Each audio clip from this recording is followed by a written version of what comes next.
Hey guys, welcome to the Massive Iron Channel. I'm Steve Shaw. In this video, we're going to talk about forced reps. You know those reps where your bro or maybe that inconvenient stranger is helping you with the bench press.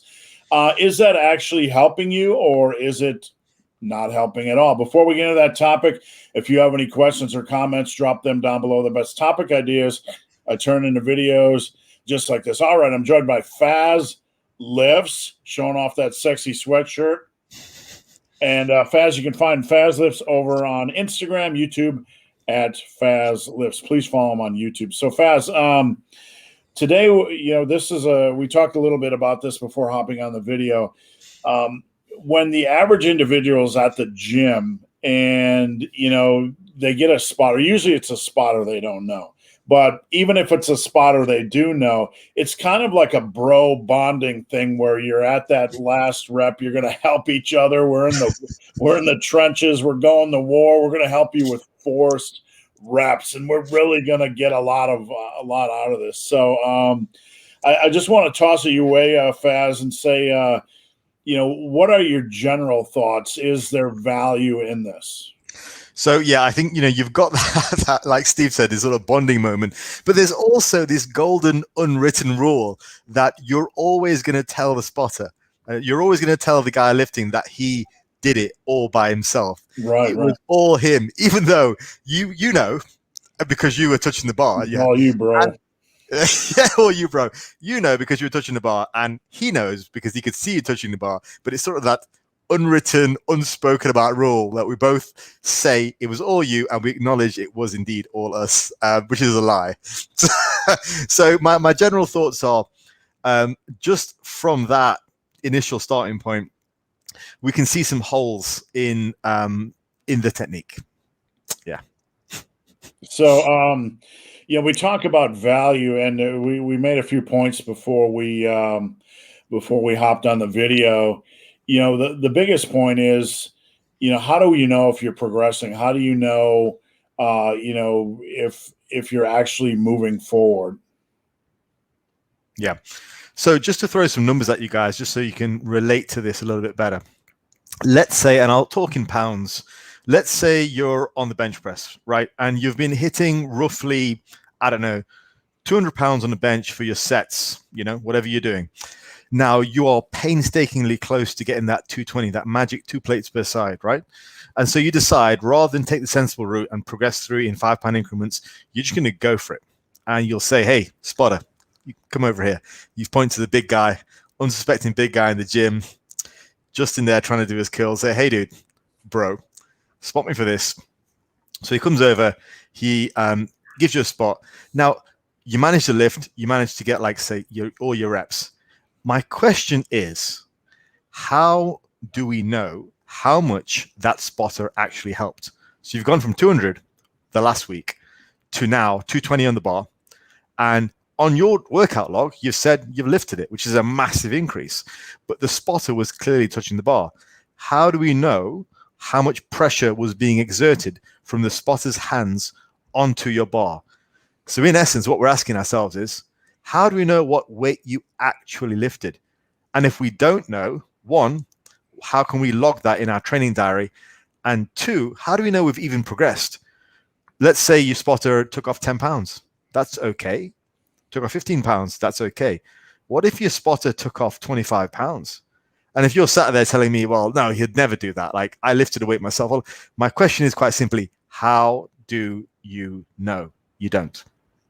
Right. I mean, when it comes to lifting, all the WWE shenanigans aside that can take place when two guys are, training together in the gym. The only thing that really matters, and I want to phrase this the right way, because I'm not saying intensity techniques don't have value, but the only thing that really matters over the long term is, how many reps did you actually get by yourself? That's the measure of progression. And of course, somebody's going to drop a comment down below and say, yeah, but those last 1 to 2 reps, are going to be the game changer. And I'm not necessarily against that, but they are not quality reps. They are not something you write in the logbook. They're just kind of like something you do in the middle of an intimate moment. You do something spontaneous, and it seemed pretty cool, but really, is there a lot of value in one or maybe two usually it's one force rep? Is there a lot of value in it? That's the question. Yeah, it is a value in it. And I guess from my perspective, how do we quantify it? That's really the important thing. How do we actually quantify it? Is there value in it? How do we quantify it? And then based on those 2 points, I would say the negatives far outweigh those two potential benefits of getting a little bit extra, by the end of the workout. The negatives far outweigh that. And we've been talking about the negatives so far. How do you quantify it? How much is actually being lifted? And then I think there's some others as well in terms of perhaps safety of the movement.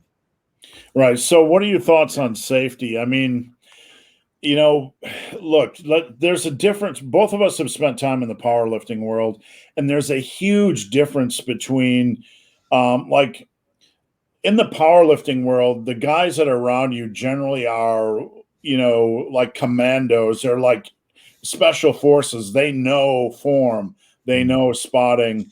And then you have the bro who might put one finger on one side, or, what are the potential safety issues with somebody that really isn't, how would you say, fully equipped to be doing what they're doing? Yeah. I'd say the two angles that I want to approach this, but firstly, I would say there's the overconfidence, which matches into what you're saying. Overconfidence without the precision of a powerlifter, of a well-seasoned powerlifter. So let's say you, going back to my example, let's say you normally lift about 200 pounds. Let's say you were feeling really, really fruity that day and you decided to go with 220. That felt great. You went with 240. And it's not such a outlandish example. I literally saw somebody do this on my Instagram the other day. So you're lifting a weight, which is now we're looking at 40 pounds above your normal working sets. That is that much more stress on the tendons, on the joints, on the ligaments, everything. And you've got to ask yourself, well, why am I putting myself through this stress, which isn't gradiated upwards as the weeks go along? It's just all in one. It's going from 200 to 240 to potentially more over the space of one session to the next. How much stress am I putting on my body? Extra stress on my ligaments and tendons and my muscles. How much of an increased risk of injury do I have? And also, am I really getting a great deal out of, what am I getting in exchange for that? Apart from the ego hit of saying, hey, I managed to handle 240 and putting that on Instagram. I would argue that the stress on just the tendons and the ligaments probably isn't worth it. Well, I'm going to present an option before we end, Faz, in just a moment, and we can discuss that as an option of force reps. But before I do, I want to touch, there's a huge portion of people watching this right now who are going to say, come on, this really isn't that big of a deal, right? This isn't really that big of a deal. And I'm not going to blow it up into the biggest, concern in the gym. But I will say, when I am lifting and when I was on the platform or in the gym and I had to get a spotter, I would tell them, don't fucking touch the bar unless it's stapled to my chest and I'm dying. Don't touch it. And it's not just an ego thing, but you get the wrong, you've seen this in meets. You go to a powerlifting meet, you'll see this.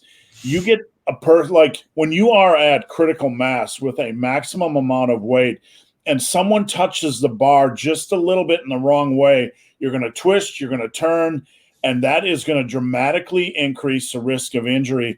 When I was at my first powerlifting meet, I was stuck I was coming up on a grinder on my third rep, and I knew I was going to get it. You kind of know you're going to get it. It's just going to be a follow through.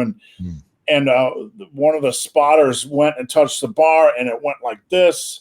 The bar went like this, and I ended up getting it. But that type of thing could cause a long-term injury. It's not something you play with, and it's something you need to take seriously.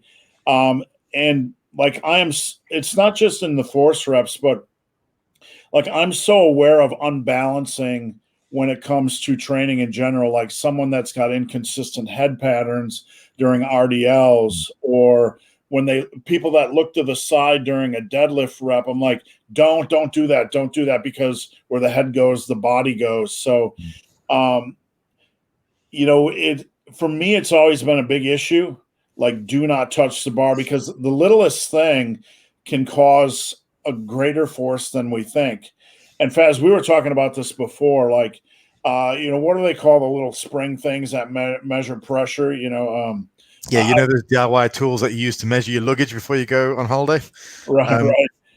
People like a little touch on the bar doesn't seem like it's a lot, but it's actually more than we think, and that can be unbalancing, and that can bite you in the ass quicker than you can expect.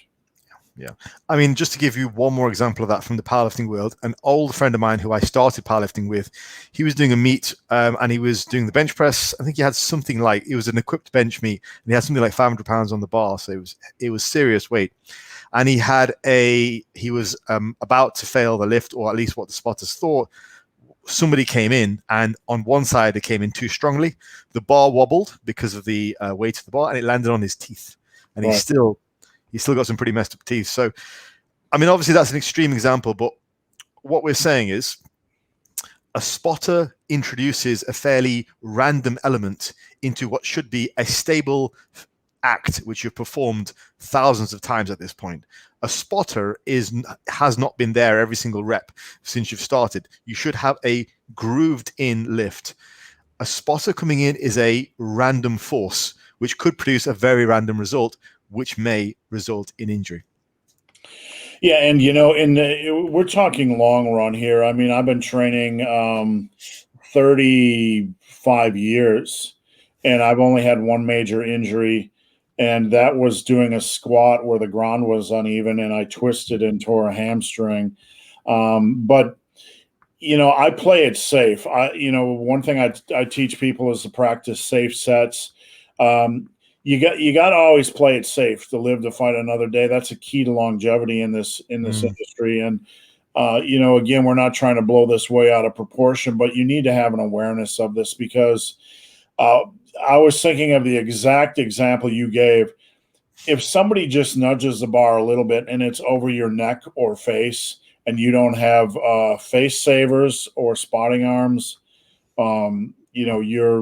you're risking a lot. It's an unnecessary risk, because that bar at any moment could come down on you, etc. I had one example fast from the first time I benched in a bench shirt. I was with a group of random gorillas that wanted to introduce me to the great world and they were trying to teach me to pull the weight down lower on my chest, and your arms can flip like that, and one of them bumped it a little bit, and I felt like my shoulder was going to rip out of its socket. Yeah. And you feel lucky after those occurrences that you didn't actually get injured. Yeah, I mean, I think Steve and I have the last three examples have been quite extreme, but just to kind of bring it back to the majority of viewers, all we're saying is, we're not saying it's going to be a huge game changer, like if someone touches the bar, that's it, you're going to break your teeth. But it's more a case of, you've got your training plan.